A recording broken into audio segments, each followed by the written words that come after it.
सानेहा APS के तहत लिए जाने वाले इकदामात की हुकूमती दस्तावेज 24 न्यूज़ को मौसूल हो गई। आपको बता रहे हैं वज़ीर आज़म की आज की पेशी और सुप्रीम कोर्ट की जानिब से 4 हफ्तों का वक्त दिया गया है। सब पर बात करने के लिए हमारे साथ मौजूद हैं chief editor 24 news digital Salim Bukhari साहब। सलीम बुखारी साहब, कहिएगा 6 साल हो गए हैं इस हादसे को, 4 हफ्ते का मजीद वक्त दे दिया गया है। कितना वक्त चाहिए इकदामात उठाने के लिए और मुजरिमों को कैफरे किरदार तक पहुँचाने के लिए?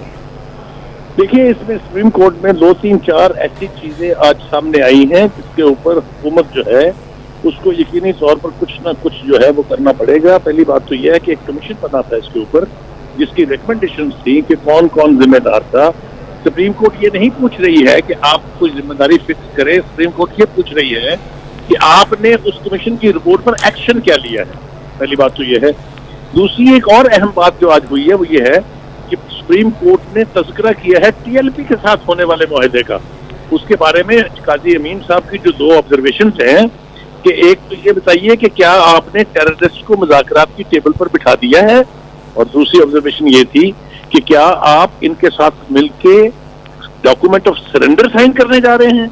मेरे ख्याल से ये बहुत ही सीरियस बेयरिंग्स हैं सुप्रीम कोर्ट की इस ऑब्जर्वेशन की, और हुकूमत को तो अब मुझे यूं लगता है कि वो जो सीक्रेट मुआहदा है, जो खुफिया मुआहदा किया गया है, उसको भी अदालत में पेश करना पड़ जाएगा।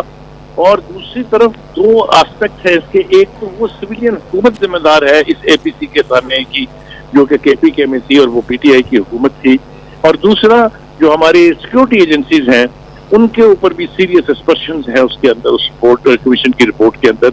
उनके बारे में एक्शन का जब पूछा जाएगा तो मेरे ख्याल से फौज की क़यादत का नुमाइंदा जो है उसको भी सुप्रीम कोर्ट में आके उसकी वजाहत करना पड़ेगी, क्योंकि जो फौजी अफसरान होते हैं या उनके जो जवान होते हैं उनका जो भी अमल होता है उसके लिए मिलिट्री में कोर्ट मार्शल होता है, मिलिट्री में उसकी प्रोसीडिंग्स चलती हैं।